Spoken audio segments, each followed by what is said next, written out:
بسم اللہ الرحمن الرحیم۔ سیرت کے واقعات میں ہمیں بڑے عجیب واقعات ملتے ہیں جن سے ہمیں معلوم ہوتا ہے کہ اسلام میں کتنی کشش تھی، نبی کریم علیہ الصلاۃ والسلام کی سیرت میں کتنا دلکش معاملہ تھا، جس کی وجہ سے لوگ باوجود اس کے کہ وہ نہیں چاہتے تھے، باوجود اس کے کہ روکا جاتا تھا، باوجود کہ اسلام قبول کرنے میں ظلم و ستم ڈھائے جاتے تھے، لیکن لوگ تھے کہ وہ اسلام قبول کرنے پر مجبور ہوتے تھے۔ میں ایک واقعہ عرض کرتا ہوں۔ ایک بڑے شاعر گزرے ہیں زمانے جاہلیت میں، نبی کریم علیہ الصلاۃ والسلام کے زمانے میں تھے، طفیل ابن عمر دوسی۔ طفیل ابن عمر دوسی مکہ مکرمہ آئے تو وہاں کے قبیلے کے لوگوں نے ان کا استقبال کیا اور ان سے بتایا کہ دیکھو، یہاں مکہ مکرمہ میں ایک صاحب جو محمد نام کے ہیں، ان کی بات ہرگز مت سننا، ان سے ملاقات بھی نہیں کرنا۔ اگر تم نے ان کی بات سنی تو تم اسی فتنے میں پڑ جاؤ گے جس سے ہم لوگ جوجھ رہے ہیں، لہذا جو ہے اپنے کو بچانا، اس لیے کہ جن کی باتوں میں بڑا فتنہ ہے، ان کی باتوں میں جو سنتا ہے وہ پھنس کے رہ جاتا ہے اور بیوقوف بن جاتا ہے، بے دین ہو جاتا ہے، نہ معلوم کیا کیا کس۔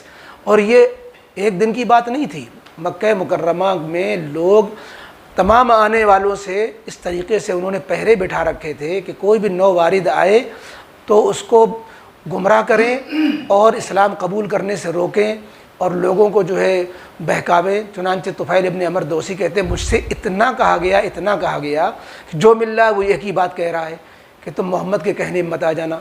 اس لیے کہ طفیل ابن عمر دوسی ایک عظیم شخصیت تھے اور لوگوں کو یہ خطرہ تھا کہ جیسے حضرت عمر اسلام قبول کر لیا انہوں نے، باوجود کہ گئے تھے قاتل کے بن کر کے اور جو ہے گرویدہ ہو گئے، غلام بن کر آئے، ایسی یہ کہیں نہ ہو جائے۔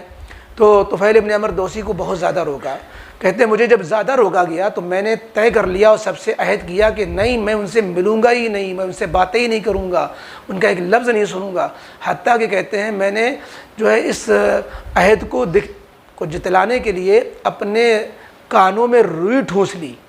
کون ایسا کرتا ہے؟ کہتے ہیں میں نے اپنے کانوں میں روئی ٹھوس لی کہ ان کی آواز بھی میرے کانوں میں نہ پڑے۔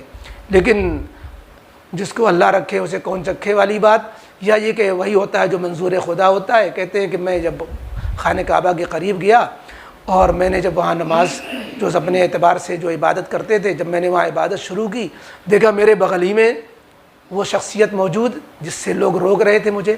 جب میں نے دیکھا کہ کچھ پڑھ رہے ہیں تو میرے کانوں میں کچھ بھنبھناہٹ کی آواز آئی، تو میرے نفس نے کہا، میرے ضمیر نے کہا کہ یار تم شاعر ہو، بدھو تو ہو نہیں، تم جو ہے عربی زبان کے جو ہے نشیب و فراز سے واقف ہو، کوئی تمہیں بہکا تو سکتا نہیں ہے۔ خیر کی بات ہوگی تو تم سمجھ لو گے، شر کی بات ہوگی تم سمجھ لو گے، تو لہٰذا تم پڑھے لکھے ہو، تم کو کوئی ایسے بہکا لے جائے گا، یہ کیسے ہوگا؟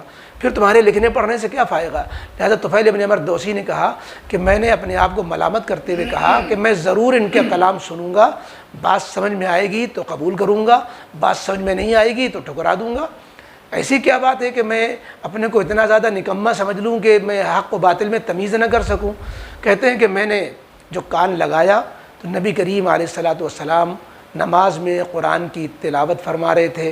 وہ تلاوت ایسا عجیب کلام تھا، فساد و بلاغت سے لبریز، اتنا پرکشش، دلکش کہ وہ میرے دل میں اتر گیا، اور میں نے طے کر لیا کہ یہ انسان کا کلام تو ہے ہی نہیں، کیونکہ میں تو شاعروں کا شاعر ہوں اور فن شاعر کے رموز و اوقاف سے واقف ہوں، یہ شعر شاعری والی باتیں تو ہے نہیں، یہ تو کوئی عجیب کلام ہے۔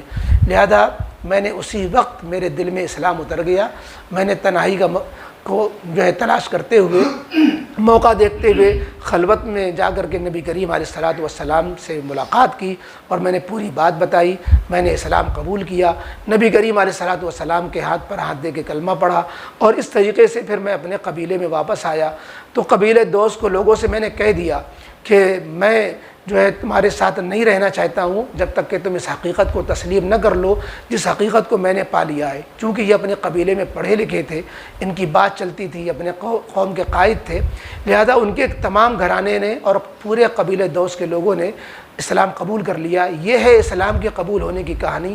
یہ جو دنیا میں پروپیگنڈا کیا جاتا ہے کہ اسلام ایسے نہیں پھیلا، ویسے پھیلا، تلوار کے زور سے پھیلا، جہاد سے پھیلا، اس میں کون سی بات تھی؟ طفیل ابن عمر دوسی کے اسلام میں، حضرت عمر بن خطاب کے اسلام میں یہاں کون سی تلوار کام کر رہی تھی؟ اسلام کو مٹانے کے لیے تلوار چلی ہے، اسلام پھیلانے کے لیے تلوار نہیں چلی ہے۔ اسلام مٹانے والوں کے مقابلے میں تو شاید چل گئی ہو، لیکن اسلام پھیلانے کے لیے کبھی کسی کو مجبور نہیں کیا گیا، چونکہ قرآن کے حکم کے خلاف ہے۔ لا اکراہ فی الدین، تو کیسے ممکن ہے کہ اکراہ کیا جائے؟ قرآن کہہ رہا دین میں کسی کو زبردستی داخل کر ہی نہیں سکتے۔ تو بہرحال تو حضرت طفیل ابن عمر دوسی کا یہ واقعہ یہ بڑی جو ہے دلچسپ بھی ہے، اور حق کو قبول کرنے کی ایک مثال بھی ہے۔ اسے ہمیں اس سے بڑے فائدے حاصل ہوتے ہیں، اور اس پروپیگنڈا کا جواب بھی ملتا ہے جو اسلام کے خلاف کیا جاتا ہے کہ وہ تلوار سے پھیلا۔